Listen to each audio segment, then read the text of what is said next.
அடுத்ததாக ஏழில் மாந்தி, அதாவது பார்ட்னர் அப்படின்னு சொல்லக்கூடியது, பிஸ்னஸ் பார்ட்னரோ லைஃப் பார்ட்னரோ இந்த இடத்துல மாந்தி உட்கார்ந்துருக்குன்னா அவங்க எந்த விஷயத்தில் கேர்ஃபுல்லாக இருக்கணும்? இவங்க லைஃப் பார்ட்னர்கிட்டையும் கேர்ஃபுல்லாக இருக்கணும். இவங்களுமே ஏழில் மாந்தி இருக்கவங்களை கல்யாணம் பண்ணிக்க போகிறாங்கன்னா ரொம்ப ரொம்ப ஜாக்கிரதை.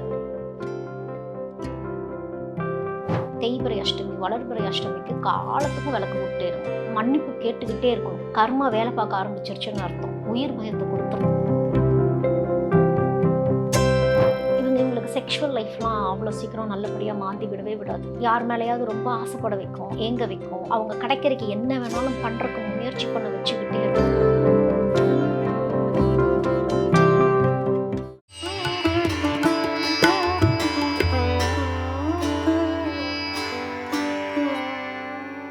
அடுத்ததாக ஏழில் மாந்தி, அதாவது பார்ட்னர் அப்படின்னு சொல்லக்கூடியது, பிஸ்னஸ் பார்ட்னரோ லைஃப் பார்ட்னரோ இந்த இடத்துல மாந்தி உட்கார்ந்துருக்குன்னா அவங்க எந்த விஷயத்தில் கேர்ஃபுல்லாக இருக்கணும்?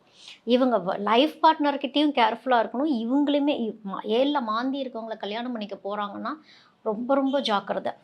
ஏன்னா டோட்டலாக அந்த ஃபேமிலி லைஃபையும் சொதப்பி விட்ரும்.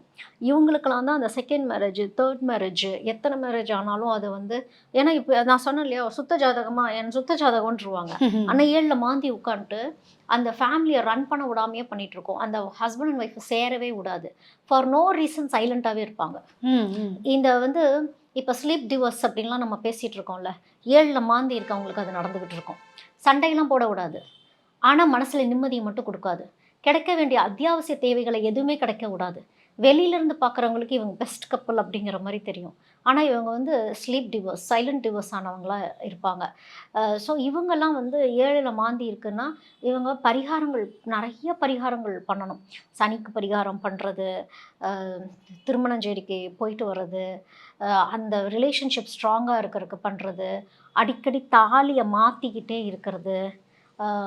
இப்போ வந்து என்னென்ன நம்ம இந்த தாலி மாற்றி கோர்க்கிற பூஜைகள், திருக்கல்யாணங்கள் பார்க்குறது, இவங்களெல்லாம் திருக்கல்யாணத்துக்கு கூட்டிகிட்டு போயிட்டே இருக்கணும். அந்த அந்த எனர்ஜி, அவங்க பாசிட்டிவ் எனர்ஜியை வாங்கிட்டே இருக்கணும். இவங்களுக்கு பரிகாரமே வந்து எத்தனை கோயிலில் எங்கெங்கெல்லாம் திருக்கல்யாணம் நடக்குதுன்னு காதில் கேட்கப்படுதோ அங்கே போய் டொனேஷன் கொடுக்கறது, அந்த கல்யாணத்தில் கலந்துக்கிறது, முடிஞ்ச அளவுக்கு போய் அங்கே போய் அவங்களுடைய தாலி சரடுகளை ஸ்ட்ராங் பண்ணிட்டு வர்றது. இது ஆணாகட்டும் பெண்ணாகட்டும் இது பேராகவே போயிட்டு வர வைக்கும். இல்லைன்னா இந்த மாந்தி என்ன பண்ணுவோம்னா இன்னொரு டைவர்ஷனை கொடுக்கும். இந்த ஒய்ஃபோ ஹஸ்பண்டோ அவங்க மேலே ஒரு சாட்டிஸ்ஃபேக்ஷன் கொடுக்கவே விடவே விடாது. இல்லாததை ஒன்று எக்ஸ்பெக்ட் பண்ண வச்சுட்டே இருக்கும். இல்லாத ஒரு மாயையை தேட வச்சுக்கிட்டே இருக்கும். அப்போ இவங்க வந்து தெளிவான ஒரு மனநிலைமையோடு இவங்க வந்து கல்யாணம் பண்ணணும். வீணாக சந்தேகப்பட வைக்கும் லைஃப் பார்ட்னரை. எவ்வளோ நல்லவங்களாக இருந்தாலும் கரெக்டாக நீ கரெக்டாக தான் இருக்கியா ப்ரூவ் பண்ணிகிட்டே இருக்கணும். நீ என்ன லவ் பண்ணுறியா இல்லையா கேட்டுக்கிட்டே இருக்கிறது, இந்த மாதிரி டார்ச்சர் பண்ணிகிட்டே இருக்கும் மாந்தி. இவங்கள இருக்கவே விடாது. இப்போ அந்த ஏழில் மாந்திங்கும் போது அவங்களுக்கு வந்து சில பேருக்கு திருமணமே ஆறதில்லை. நீங்கள் சொன்ன மாதிரி திருமணம் ஆனாலும் அவங்களுக்குள்ள ஒரு குழப்பம். ஏழில் மாந்தி இருக்கவங்களுக்கு என்ன ஆகும்னா, திருமணம் ஆயிட்டு டிவோர்ஸ் அப்ளை பண்ணால் கூட டிவோர்ஸ் கிடைக்காது. ஓகே, பிரிவையும் நோக்கி அவங்கள தள்ளாது, வாழவும் விடாது. போகவும் விடாது. அந்த லைஃப் பார்ட்னரை வச்சு ஒரு பயத்தை கொடுத்துட்டே இருக்கும். இல்லை இவங்க லைஃப் பார்ட்னருக்கு அந்த மாதிரி ஒரு பயத்தை கொடுத்துட்டே இருப்பாங்க. இந்த ஏழில் மாந்தி இருக்கவங்களுக்கு சம்டைம்ஸ் பேரண்ட்ஸ் வந்து இவங்களுடைய குறைய கண்டுபிடிக்காமையே இருப்பாங்க. அந்த குறைய கண்டுபிடிச்சி உனக்கு இதுதான்ப்பா பிரச்சனை, நம்ம மேலே தான் தப்பு அப்படிங்கிறத ஒத்துக்கவே விடவே மாட்டாங்க.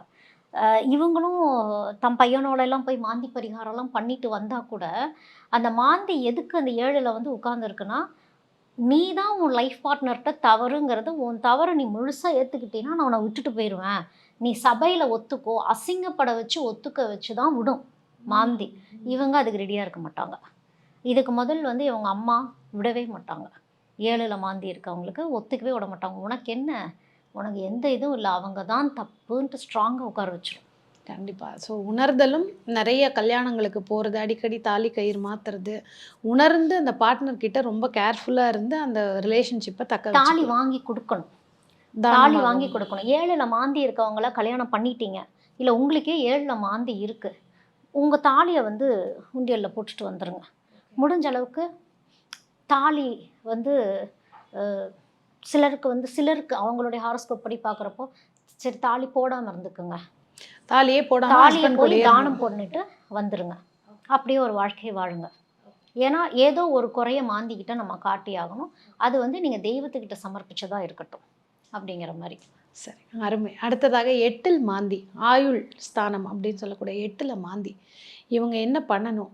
இவங்க வந்து ஒரு பரிகாரமா லைஃப் டைம் இத பண்ணிக்கிட்டே இருங்க. இந்த 8 மாந்திக்கிட்டேருந்து தப்பிச்சிடலாம் அப்படின்னா என்ன? 8ல் மாந்தி இருக்கவங்களுக்கு நிறைய கண்டங்கள் இருக்கும். ம். வாழவே ஃபஸ்ட்டு விடாது. என்னென்ன அதாவது நோய் கொடுக்காது, அடிப்படை வைக்கும். ஆக்சிடென்ட்ஸு, நெருப்பு காயம் பண்ண வைக்கிறது, இவங்க இருக்க இடத்துல சூழ்ந்ததை நடத்துறது, இவங்கள தனிச்சு வச்சிரும் 8ல் மாந்தி. அதுக்கு வந்து கால பைரவரை ஸ்ட்ராங்காக பிடிச்சிக்கணும். இவங்களுக்கு வந்து என்ன குலதெய்வம் இருந்தாலும் சரி, 8ல் மாந்தியா பேசாமல் கால பைரவர்கிட்ட போய் உட்காந்துருங்க. உட்காந்துட்டு இந்த அஷ்டமி, தேய்பிறை அஷ்டமி, வளர்பிறை அஷ்டமிக்கு காலத்துக்கும் விளக்கு போட்டுட்டே இருங்க. ஏன்னா மன்னிப்பு கேட்டுக்கிட்டே இருக்கணும். அது வந்து கர்மா வேலை பார்க்க ஆரம்பிச்சிருச்சுன்னு அர்த்தம். உயிர் பயத்தை கொடுத்துரும் 8ல் மாந்தி இருக்கவங்களுக்கு. கரெக்டாக இவங்க போகிறப்ப தான் ஏதாவது நடக்கும். ஏதாவது ஒரு சின்ன ஆக்சிடென்ட்ஸோ இதோ பெரிய ஆக்சிடென்ட்டே பண்ணி விட்டுரும் 8ல் மாந்தி இருக்கிறது. இந்த ட்ரெயின்ல கூட்டு மரணம்லாம் அதெல்லாம் நடக்குது. 8ல் மாந்தி இவங்க இருக்கவங்களுடைய எனர்ஜி பயங்கரமாக வேலை பார்க்கும். ஃப்ளைட் ஆக்சிடென்ட், ட்ரெயின் ஆக்சிடென்ட், 8ல் சுனாமி. ஆமாம், 8ல் மாந்தி இருக்கவங்களுக்கு வந்து துர்மரணம் மேக்சிமம் நடந்துடும். ஓகே, இயற்கையான விஷயம். இயற்கை மரணம்ங்கிறது அவ்வளோ சீக்கிரம் மாந்தி விடாது. அப்போது உங்களுக்கு வந்து ஆயுள் ஸ்தானத்திலேயே அது கை வச்சிருச்சு. அப்படிங்கிறப்போ ஆயுள் சம்மந்தப்பட்ட விஷயங்களில் ஜாக்கிரதையாக இருந்துக்கிறது, பரிகாரங்கள் பண்ணிகிட்டே இருக்கிறது, இந்த இந்த லெமன் பரிகாரம்லாம் பண்ணிட்டு போகிறது, இந்த சப்தக்கன்னிகள் வழிபாடு பண்ணுறது, எல்லை தெய்வங்களை வழிபாடு பண்ணுறது, உக்கிர தெய்வங்களை வழிபாடு பண்ணுறது. இவங்க வந்து இரத்த தானம் செய்ய வேண்டாம். இவங்க போய் நான் 8ல் மாந்தி நான் 6லுக்கு சொன்ன மாதிரி போய் பண்ணிடுறேன் அப்படின்லாம் செய்யக்கூடாது. இவங்க வந்து முடிஞ்ச அளவுக்கு ஒரு சட்டிலான ஒரு லைஃப் ஸ்டைல் வந்து இவங்க வாழணும். சட்டிலான லைஃப் ஸ்டைல்னால் பைக்கை ஃபாஸ்ட்டாக ஓட்டிகிட்டு போகிறேன், என்கிட்ட எல்லாமே இருக்குது. 8ல் மாந்தி இப்போ உங்களுடைய பசங்களுக்கு இருக்குது, வண்டி வாங்கி கேட்குறாங்க அப்படின்னா 1008 தடவை நீங்கள் யோசிக்கணும். ஏன்னா இவங்களுக்கு வந்து காத்துக்கிட்டே இருக்கும் மாந்தி. நல்லா வாழ வச்சு நல்ல நல்ல உடல்வாகோடு இருக்கவங்கலாம் இவங்களுக்கு என்னப்பா நல்லா தானே இருந்தாங்கன்னா டக்குன்னு அடிச்சிடும். அப்போ 8ல் மாந்தி இருக்கவங்க காலபைரவர் வழிபாடு பண்ணிக்கிட்டே இருக்கிறது. மரணங்களுக்கு நிறைய போகணும், மரண வீடுகளுக்கு போயிட்டு வரணும். ஏன்னா அங்கே தான் 8ல் மாந்தி அங்கே தான் உட்கார்ந்துருக்கும். டெத் வீட்டுக்கு போயிட்டு வரதே ஒரு பரிகாரம். போயிட்டு வரதே பரிகாரம். அதே மாதிரி தன்னை தாண்டி சாவு ஊர்வலம் போச்சுன்னா வெயிட் பண்ணணும். அந்த ஆன்மா சாந்தி அடையட்டும், அந்த ஆன்மா நல்லபடியாக போகட்டும். இது வேற வந்துருச்சா அப்படிங்கிற அந்த வார்த்தைகள்ல ரொம்ப கவனம். இது வேற இது எடுத்தது வந்துருச்சான்னு அதை சொல்றாங்க. அந்த மாதிரி வார்த்தைகள் சொல்லக்கூடாது. நான் எவ்வளோ அவசரமா போயிட்டு இருக்கேன், இது எதுக்கு வந்துச்சு அப்படின்னு. அதெல்லாம் இல்லாம யாருன்னே தெரியாத ஆத்மாக்களுக்கு, அதாவது அனாதையாக சாகுறாங்க இல்லையா, அவங்களுக்குலாம் நீங்கள் கான்ட்ரிபியூட் பண்ணிகிட்டே இருக்கீங்கன்னா உங்களுக்கு வந்து துர்மரணம் தாக்காது. ஓகே, நல்ல ஒரு ஏன்னா இந்த 8ல் மாந்தி உங்களுக்கு சொல்லக்கூடிய விஷயமே மரண பயம்தான். நீங்கள் மரணத்தை போய் அட்டன் பண்ணிகிட்டே வரீங்க, சாவூர்வலங்களுக்கு போயிட்டு வரீங்க அப்படின்னா உங்களுக்கு எப்படி இருக்குன்னா, ஓகே மனிதனோட வாழ்க்கை இவ்வளோதானா அப்படிங்கிற அந்த சரண்டரிங் வரப்போ இது உங்களை ஒன்றுமே பண்ணாது. அந்த ஆணவம் இருந்துச்சு, புரிதல் இல்லை அப்படின்னா ஏதாவது ஒன்று பண்ணி புரிய வச்சிடும். ஓகே, அடுத்ததாக 9ல் மாந்தி, தகப்பன் ஸ்தானம்னு சொல்லக்கூடிய 9ல் மாந்தி. இவங்களுக்கு என்ன பண்ணும், எந்த ஏரியா அவங்களை அஃபெக்ட் பண்ணும், என்ன அவங்க பரிகாரமாக லைஃப் டைம் ஃபாலோ பண்ணிக்கலாம்? 9ல் மாந்தி இருக்குன்னா இவங்க வந்து அப்பா கிட்ட வந்து கொஞ்சம் க்ளோஸாக தான் இருப்பாங்க. அப்பா என்ன தவறு பண்ணினாலும் இவங்களுக்கு வந்து அது புலப்படாது. ஆனால் இவங்க அப்பா மேக்ஸிமம் தவறு பண்ணுறவங்களா இருப்பாங்க. இவங்க வந்து ஒரு டீனேஜ்குள்ளே அடி எடுத்து வைக்கிறப்பவோ, இல்லை இவங்களோட முக்கியமான ஸ்டேஜ்னு ஒரு லைஃப் ஸ்டேஜ்னு ஒன்று வருது இல்லை, அந்த டைமில் இவங்க தந்தை சம்மந்தப்பட்டவங்க செஞ்ச தவறுகள் வந்து இவங்களுக்கு தெரிய வரப்ப இவங்க சூசைட் அட்டம் பண்ணுவாங்க. அப்பானாலேயோ அப்பா வகைரானாலேயோ அட்லீஸ்ட் அந்த நான் ஏன் உயிர் வாழணுங்கிற எண்ணம் மாதிரி இவங்களுக்கு கொடுத்துரும். அப்படி இருக்க சமயங்களில் இந்த அம்மாமார்கள்லாம் என்ன பண்ணணும், இந்த மாதிரி என்னோட குழந்தைக்கு 9ல் மாந்தி இருக்கு, ஆனால் என் ஹஸ்பண்ட் கரெக்டாக தான் இருக்கிறாரு, எங்கள் ஃபேமிலி கரெக்டாக தான் போயிட்டு இருப்பாங்க அப்படின்னு இருந்தால் கூட அவங்களுடைய ஜீனுடைய தாக்கம் 100% இருக்கும். அப்பாவுடைய ஜீனுடைய தாக்கம், அவங்களுடைய குணாதிசயங்கள், அவங்க ரஃப் அண்ட் டஃப்பாக இருக்கிற குணாதிசயங்கள், அது எல்லாமே இந்த குழந்தைகிட்ட, அது ஆண் குழந்தையோ பெண் குழந்தையோ, இந்த தாக்கம் ரொம்ப ஸ்ட்ராங்காக இருக்கும். நீங்கள் வந்து ரொம்ப பேம்பரிங் பண்ணுறாங்க, அம்மா ரொம்ப பேம்பரிங் பண்ணுறாங்க 9ல் மாந்தி இருக்கிற ஒரு குழந்தைய அப்படின்னா, நீங்கள் என்ன பேம்பரிங் பண்ணினாலும் இந்த குழந்தைக்கு புரிய போகிறது இல்லை. ஓகே. இந்த குழந்தைக்கு வந்து சர்வைவல் மோட நீங்கள் சொல்லி கொடுத்துட்டே இருக்கணும். ம். எல்லாத்துக்கிட்டையும் பழக விடணும். சொந்தக்காரங்கள் சூழ இருக்கணும். அது அப்பா சைடோ அம்மா சைடோ யாராக இருந்தாலும். ஏன்னா இந்த மாதிரி குழந்தைங்கள் வந்து தனிச்ச குழந்தைங்களா இருப்பாங்க. 9ல் மாந்தி இருக்கிற ஒரு ஒத்த குழந்தைங்க குழந்தையா பிறப்பாங்க. மொத்த குழந்தையா இருப்பாங்க. இல்லைன்னா வந்து அம், அவங்க அவங்க அப்பாவுக்கு எங்கேயாவது ஒரு குழந்தை பிறக்கும். இவங்க இல்லாம வேற ஒரு ரிலேஷன்ஷிப் எங்கேயாவது ஒரு மூலமா. இடத்துல இதெல்லாம் இந்த குழந்தையால இங்கே தாங்கிக்கவே முடியாது. ஒரு பாயிண்ட் ஆஃப் டைமில் அக்செப்ட் பண்ணிடுவாங்க. அப்பாவுக்கு 2 தாரம் இருக்கக்கூடிய அமைப்பும் வந்து இந்த 9ல் மாந்தி இருக்கவங்களுக்கு. உடனே எல்லாரும் என் ஹஸ்பண்டுக்கு 2 தாரமான்னு கேட்கறது இல்லை. இது வந்து அந்த ஜென்ரேஷன்ஸில் கூட அவங்க யாருக்காவது தாத்தாக்கு இருக்கும். கூட அந்த இருந்திருக்கலாம், மாதிரி மாமாக்கு யாருக்கு வேணாலும் அந்த இருந்திருக்கலாம். இருதாரத்தோடைய அமைப்புங்கிறதெல்லாம் இருக்கும். ஸோ அதோடைய தாக்கம் வந்து இந்த பெண் குழந்தைக்கு இருக்கப்போ இவங்களுக்கு வந்து சர்வைவல் மோட நீங்கள் சொல்லி கொடுத்துட்டே இருக்கணும். இவங்களுக்கும் வந்து முருகர் ஸ்தலங்களுக்கெல்லாம் கூட்டிகிட்டு போகிறது வந்து பழனி இவங்களுக்கு செட் ஆகும். ஏன்னா இவங்களுடைய மனநிலைமைக்கு பழனி ஒரு விரக்தியான ஒரு மனநிலை. ஹீல் பண்ணக்கூடிய. ஏன்னா இவங்களுக்கு வந்து அப்பா ஏதாவது அப்படின்னு தெரிஞ்சிட்டாலே மனநிலைமை பாதிக்கப்பட்டுரும் இந்த குழந்தைங்களுக்கு. அந்த அக்செப்டன்ஸ் வராது. கூனி குறுகி போகிறதே அப்பா சம்மந்தப்பட்ட விஷயத்துல தான் இவங்க கூனி குறுகியே போவாங்க. அப்பாவை தான் ஒரு பெரிய பவராகவே அவங்க பார்த்துட்ருப்பாங்க. அப்போது இவங்களுடைய மனநிலைமைகள் மாறுறப்போ யார்கிட்டையும் பழக பிடிக்காது, பேச பிடிக்காது. அந்த ஸ்டேஜை வந்து இவங்க தாண்டி வரணும். ஓகே. இவங்க வந்து இப்போ இந்த மாதிரி இப்போ அவங்களுக்கு வந்து 9ல் மாந்தி இருக்குது அப்படின்னா, இந்த தகப்பன் ஸ்தானத்தில் இருக்கவங்களுக்கு, தகப்பன் இல்லாமல் இருக்கக்கூடிய குடும்பங்களுக்கு ஏதாவது ஒரு சர்வீஸ் மாதிரி ஏதாவது அந்த குழந்தைங்களுக்கு, அந்த வீட்டில் இருக்க குழந்தைங்களுக்கு அப்பா இருந்து என்ன செஞ்சால் நல்லா இருக்குமோ தெரியாத இப்போ கஷ்டப்படுற ஃபேமிலிலாம் இருப்பாங்க இல்லையா, அவங்களுக்கு ஏதாவது ஒரு செய்முறை இவங்க செஞ்சுட்டு இருந்தாங்கன்னா அந்த பழிப்பாவம் கொஞ்சம் குறைஞ்சி இவங்க ஃபேமிலி கொஞ்சம் நல்லாயிருக்கும். ஓகே. இது வந்து 9ல் மாந்தி. ரொம்ப ஸ்ட்ராங்காக இருக்குது கேட்கும்போதே. அடுத்ததாக 10ல் மாந்தி. இது வந்து பொதுவாக என்ன சொல்லுவாங்க ஜாதகத்தில், 10ல் ஒரு பாவி கிரகமாவது இருந்தால் அவங்களுக்கு தொழிலுங்கிறது நல்லா இருக்கும் அப்படின்னு. இதை பற்றின ஒரு விளக்கம். 10ஆம் ஸ்தானத்தில் மாந்தி 10ஆம் இருக்கு. ஸ்தானத்தில் மாந்தி இருந்துச்சுன்னா ஏறி உட்காந்துருச்சுன்னு அர்த்தம். ம். என் தொழிலை நகர விடாது. உங்களுக்கு வந்து என்ன பிரம்மாண்டமாக நீங்கள் தொழில் வச்சாலும் அந்த தொழில் மூலமாக வரக்கூடிய வருமானத்தை முடக்கிட்டு தான் கொடுக்கும். நீங்கள் ஏமாத்துறீங்களா, நீங்கள் பிஸ்னஸ் பண்ணுறப்ப என் பிஸ்னஸ் தான் பண்ண வைக்கும். ம். 10ல் மாந்தி இருக்கவங்கள. இல்லைன்னா யார்ட்டையாவது வேலைக்கு போகிற மாதிரி இருந்தால் ரொம்ப அடிமை தொழிலுக்கு போயிட்டு உங்களை 10,000 ரூபாய்க்கு வேலை வாங்குவாங்க, 100 ரூபா கூட கொடுக்க மாட்டாங்க. அந்த மாதிரி போய் உங்களை உட்கார வச்சு புழுங்க வச்சுட்டே இருக்கும். இந்த 10ல் இந்த பாவி உட்காந்துச்சுன்னா தொழில் முன்னேற்றம்ங்கிறது இருக்கவே இருக்காது. இருக்கவே இருக்காது. இவங்களுக்கு வந்து முடங்கிட்டே இருக்கும். தொழில் முடக்கம் ஆயிட்டே இருக்கும். அப்போ இவங்க வந்து யாராவது ஒரு பார்ட்னராக ஒருத்தவங்க வச்சுக்கிட்டாங்க, அவங்கள வந்து முடிவெடுக்க வைக்கிறாங்க அப்படின்னா அங்கேயும் இது கை வைக்கும். இப்போ 10ல் மாந்தி, அதே அந்த மாந்தி டைப்லேயே ஒரு ஆள் வந்துடக்கூடாது. ம். கரெக்ட். ஒரு பிஸ்னஸ் பார்ட்னர் கரெக்டாக அமையலைன்னா இவங்க எவ்வளவு இன்வெஸ்ட்மெண்ட் அப்படி ஒரு பண்ணாலும். பிஸ்னஸ் பார்ட்னர் வராங்கன்னா அவங்க ஜாதக கட்டத்தில் சூரியன் ஸ்ட்ராங்காக இருக்கணும். சூரியன் ஸ்ட்ராங்காக இருக்கவங்க வரப்போ மாந்தி கொஞ்சம் வலி விடும். மாந்தியால் ரொம்ப டாமினேட் பண்ண முடியாது. அப்போ அவங்க முடிவெடுக்கிற மாதிரி இருந்து இவங்க சரண்டரிங் லெவலில் இருந்தாங்கன்னா அந்த தொழில் ஓடிடும். ம். இல்லைன்னா ஓடாது. இந்த 10ல் மாந்தி இருக்கவங்க டெய்லியுமே காலையில் கோயிலுக்கு போகணும். ஒரு நாள் கூட இவங்க கோயிலுக்கு போகலை, ஒரு நாள் கூட வழிபாடு சரியாக பண்ணலன்னா திருப்பி முடக்கி வச்சிரும். தொழிலையே முடக்கிடும். தொழிலில் ஏமாறுறவங்கலாம் 10ல் மாந்தி. பெரிய பெரிய பிஸ்னஸ் பண்ணுவாங்க, டக்குன்னு அடிச்சு போட்டு உட்கார வச்சிரும். நல்லா வளர விட்டுட்டு இருக்கோம். இப்போ 10ல் மாந்தி இருக்கவங்க சொல்லலாம், நான் பிஸ்னஸ் நல்லா போயிட்டுருக்குன்னு. அப்படி ஆணவத்தில் பேசிடாதீங்க. நல்லா மேலே கொண்டு போக போகுதுன்னா ஒரு அடி கொடுக்க போகுதுன்னு அர்த்தம். அப்போ ஜாக்கிரதையாகவே இருந்துக்கிட்டே இருக்கணும். இவங்கெல்லாம் வந்து தொழிலுக்காக இந்த கடா வெட்டுறது, இந்த உக்கிர தெய்வங்களுக்கு வந்து ஏதாவது ஒரு வழிபாடு பண்ணி உப்பு கொட்டிக்கிட்டே இருக்கணும் இவங்க. கோவில்கள். உப்பு சம்பந்தப்பட்ட பரிகாரங்கள் வந்து 10ல் மாந்தி இருக்கவங்க வந்து தொழிலுக்காக செஞ்சுக்கிட்டே இருக்கணும். அது வந்து கர்மா. இது உப்பு யாருக்காவது வாங்கியும் தரலாமா? அந்த மாதிரி பண்ணலாமா? கோயிலில் போய் செவ்வாய்க்கிழமை முருகருக்கு போய் உப்பு கொட்டிட்டு வர்றது, வெள்ளிக்கிழமை உக்கிர அம்மன் கோயிலில் உப்பு கொட்டிட்டு வர்றது, இந்த லெமன் வாங்கிட்டு வர்றது, அந்த தொழில் பண்ணுற இடத்துல லெமன் கொண்டு வந்து வைக்கிறது, இதை வந்து ரெனியூ பண்ணிக்கிட்டே இருக்கணும் அவங்க. ஏன்னா இவங்கெல்லாம் கவனித்து பார்த்தா தெரியும், அந்த லெமனை கொண்டு வந்து வச்சுருப்பாங்க, ஃபுல்லாக காஞ்சி போய் அப்படியே விட்டுருவாங்க.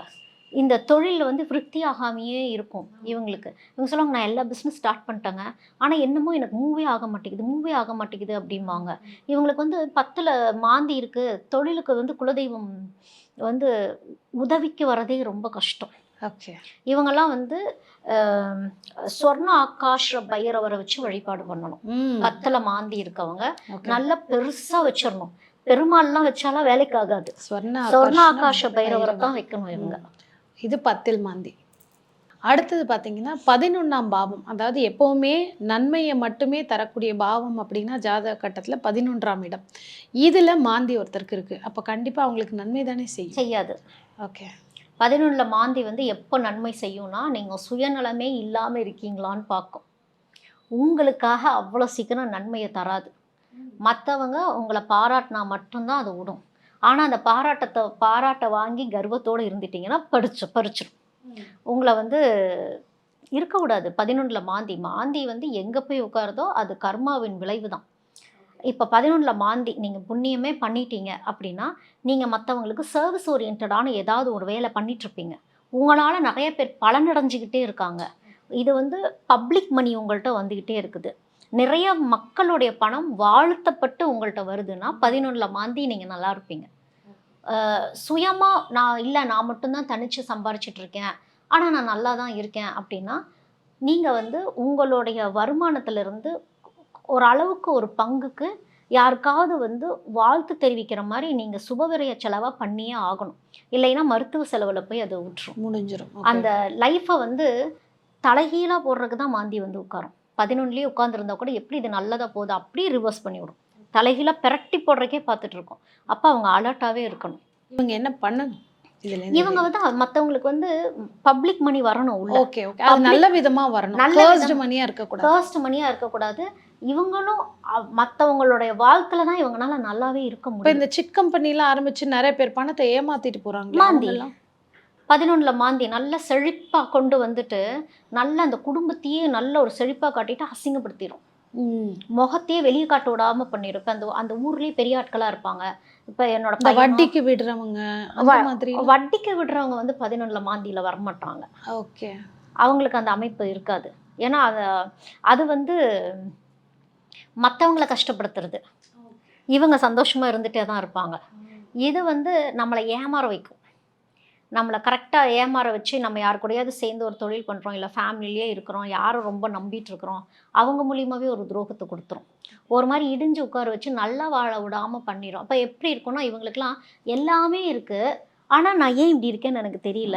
உனக்கு தான் இத்தனையும் இருக்கே, அப்புறம் ஏன் நீ சந்தோஷமா இல்லன்னா, ஆழ் மனசு சந்தோஷத்த மட்டும் குடுக்காது. நிம்மதிய தேடி அலைஞ்சிட்டே இருக்கிற மாரி பண்ணிடும். இது 11ல் மாந்தி. இறுதியாக 12ல் மாந்தி. அதாவது அயன, சயன, போகம், மோக்ஷ ஸ்தானம் அப்படின்னு சொல்லக்கூட 12ல மாந்தி இருக்கு ஒருத்தருக்கு அப்படின்னா, அவங்களுக்கு இந்த மோட்சத்த குடுத்துருமா? மாந்தி மூலமா அவங்களுக்கு வந்து ஓகே பிரச்சனையிலேருந்து ஒரு விடுதலையை குடுத்துருமா? இவங்களுக்கு வந்து துர்மரணத்த குடுக்க பாக்கும். 12ல் 12ல மாந்தி. தூக்கத்தைலாம் நல்லபடியா குடுக்கும். தூக்கத்தைலாம் குடுக்கும்.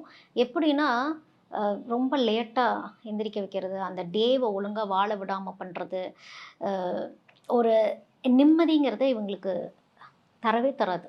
இவங்கலாம் வந்து ஒரு ஆம்புலன்ஸ் வாங்கி விடுறது, ம். இந்த நோய்வாய்ப்பட்டவங்களுக்கு ஹெல்ப் பண்றது, அ இவங்களும் வந்து இவங்களுக்கு செக்ஷுவல் லைஃப்லாம் அவ்வளோ சீக்கிரம் நல்லபடியா மாந்தி விடவே விடாது.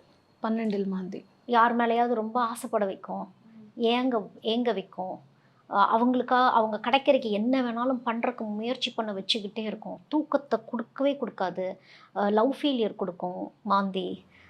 என்ன பண்ணுனா இவங்க தூக்கத்தை கெடுக்க முடியுமோ அத்தனையும் பண்ணும். யார் மேலே நீங்கள் ரொம்ப பற்றா இருக்கீங்களோ, எந்த விஷயம் உங்களுக்கு ரொம்ப பிடிச்சிருக்கோ அதை கிடைக்கவே விடாது 12ல மாந்தி. அது தொழிலா இருந்தாலும் சரி, காதலா இருந்தாலும் சரி, திருமணம் எதுவா இருந்தாலும் அவங்களுக்கு பிடிச்ச விஷயத்த அவங்களால அச்சீவே பண்ண முடியாது. இவங்கெல்லாம் வந்து நைட்டு கிரிவலம் போகணும். ம். நைட்டு நடக்கணும். ஏன்னா எப்படி இருந்தாலும் இது தூக்கத்தை கெடுக்க தான் போகுது. அதை புண்ணியமா நீங்க மாத்திரணும். ஓகே. நைட்டு டிராவல் தவிர்க்கணும். வண்டி வாகனம் நைட்டு தவிர்த்துறணும். ஓகே. நீங்க பாத யாத்திரை போறீங்க, ஒரு தெய்வம் சம்பந்தமா போறீங்க, உங்களை வருத்திக்கிட்டு நீங்க போறீங்க அப்படின்னா மாந்தி ஒன்றும் பண்ணாது. இப்போ இந்த ஐடி ஜாப்ஸ் நைட்ல அதாவது இந்த வேற கண்ட்ரில ஒர்க் பண்ணும்போது இந்த டைமிங் டிஃபரன்ஸ்ல ஒர்க் பண்றாங்க. இரவெல்லாம் முழிச்சிருப்பாங்க, பகலெல்லாம் தூங்குவாங்க. அந்த மாதிரி தொழில் எடுத்துக்கிட்டாங்கன்னா இதுலேருந்து அவங்கள கொஞ்சம் யூட்ரஸ்ல பாதிக்கும். ம். அவங்களுடைய ஹெல்த்ல கை வைக்கும், பயங்கரமா கை வைக்கும். இவங்கெல்லாம் வந்து ஒரு நாய் வச்சுக்கிறது நல்லது வீட்ல. வீட்டில். காலபைரவர் மாதிரி ஒரு நாய் வச்சுக்கிட்டா இவங்களுக்கே தெரியாமல் நிறைய எனர்ஜி டிஸ்டர்பன்சஸ் இருந்துக்கிட்டே இருக்கும். அதெல்லாம் வந்து ஒரு கருப்பு நாயாக இருந்துச்சுன்னா ரொம்ப நல்லது. ம். ஸோ 1லேருந்து 12 பாவங்கள்ல மாந்தி கேட்க கேட்க ஒரு சுவாரஸ்யமாவும் இருக்கு. ஆனா இது மனித வாழ்க்கையில எவ்வளோ பெரிய ஒரு விஷயத்த செயல்படுத்துது. அது நிழல் கிரகம் தான் கண்ணுக்கு தெரியாம இருந்தாலும், நீங்க சொல்ற சம்பவங்கள் அந்தந்த ஸ்தானத்துல இருக்கிறவங்க பார்க்குற நேயர்களுக்கு கண்டிப்பா அஃபெக்ட் ஆயிருக்கும் ஏதோ ஒரு மூலையில. இதே மாதிரி உங்களுக்கும் ஏதாவது சம்பவங்கள் நடந்திருந்ததுன்னா, கமெண்ட்ஸ்ல நீங்க தெரிவிக்கலாம். உங்களுடைய சுய ஜாதகத்துக்கான ஆலோசனையும் எடுத்துக்கலாம் நீங்க. இந்த மாரி தொடர்ந்து அடுத்த கிரக சேர்க்கைகள் பத்தி ஒண்ணொண்ணா நமக்கு ஜோதிட ஞானம் நம்ம மக்களுக்கு நேரடியாக தரலாமா? நன்றி.